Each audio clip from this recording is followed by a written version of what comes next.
The sun burned fiercely that afternoon, reflecting off towering glass buildings and turning the streets into waves of shimmering heat. Cars sped past, people rushed with purpose, and countless moments slipped by unnoticed.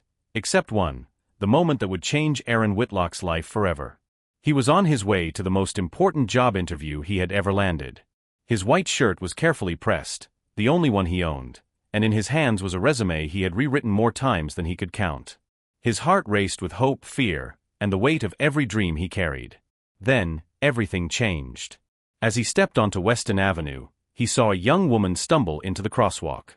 Within seconds, she collapsed to her knees, as if the ground had disappeared beneath her. Her long blonde hair fell across her face, her red dress glowing under the harsh sun, and her breathing became uneven and weak. People walked past her. No one stopped. Aaron froze for just a second, but in that second, he made a choice.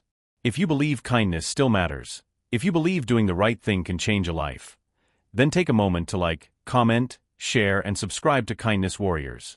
And tell us in the comments, where are you watching from? Your place might be featured in our next story. Aaron rushed to her side. Later, he would learn her name was Harper Lane. But in that moment, she was simply someone who needed help. He gently lifted her, steadying her as her body trembled. Her skin was pale, her hands cold despite the heat. She whispered that she felt dizzy, that she hadn't eaten since the night before. Her voice was barely there. Aaron guided her to a nearby bench at a bus stop, shielding her from the sun with his own body. He handed her his water bottle, spoke calmly, and helped her slow her breathing. Minutes passed. 10, then 15. And with every passing second, his interview slipped further away. When Harper finally regained enough strength to stand, Aaron helped her call a ride. He stayed until she was safely inside, offering a small reassuring nod before stepping back. Then he turned and walked away. Not toward opportunity, but away from it. When Aaron finally reached the company building, a towering structure of steel and glass, it felt cold and distant. At the reception desk, he was told politely that the interviews were over. The hiring manager had already left. The decision had been made. Aaron stood there in silence, the weight of reality sinking deep into his chest. Not from exhaustion, not from the heat, but from the quiet realization that doing the right thing had cost him everything he had hoped for. The receptionist gave him a sympathetic look, but rules were rules. He stepped outside, his shadow stretching long behind him as if even it understood the loss. Days turned into a week. Aaron went back to his routine, delivering packages, cleaning storage units at sunrise, working long hours in a dusty warehouse. He didn't tell anyone what had happened. He didn't regret helping her.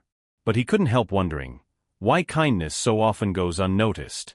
Bills kept piling up. Dreams felt further away than ever. Life seemed stuck in survival mode.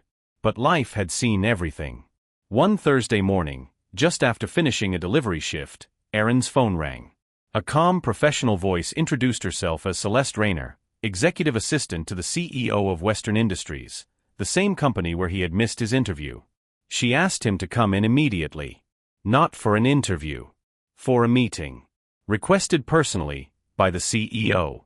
Confused and nervous, Aaron made his way to the company's headquarters. The building looked even more intimidating now, but something felt different. Inside the CEO's office, sunlight poured through massive windows, lighting up the entire room. Behind a polished desk stood Vincent Lane, a man whose presence carried both authority and quiet emotion. And sitting beside him was Harper. Healthy, composed, smiling, the same girl from the street. Recognition hit Aaron instantly. Vincent stepped forward, shaking his hand firmly, but warmly. Harper looked at Aaron with gratitude in her eyes, the kind that words can barely express. Then Vincent explained everything. Harper wasn't just anyone. She was his daughter. She had been overwhelmed with pressure, working on a project that had gone wrong, barely sleeping, barely eating. On that day, she had reached her breaking point.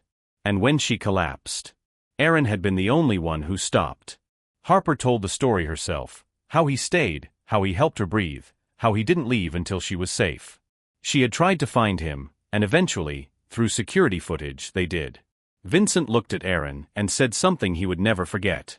Anyone can prepare for an interview, but not everyone chooses kindness when it costs them something. Then came the moment Aaron never expected. He was offered a job. Not the one he had applied for. Something better. An assistant coordinator position, full training, full benefits, and real growth. Aaron stood there, speechless. His eyes filled with emotion as everything finally made sense. He hadn't lost his opportunity. He had found a greater one. If this story touched your heart, don't forget to like, comment, share, and subscribe to Kindness Warriors. Your support keeps these stories alive. And tell us, what would you have done if you were in Aaron's place? Because sometimes, the smallest choices reveal who we truly are. Aaron walked into that building thinking he had missed his chance. But he walked out realizing something powerful. Sometimes life closes one door, just to guide you to a better one. And sometimes, the kindness you show in your quietest moment becomes the reason your entire destiny changes.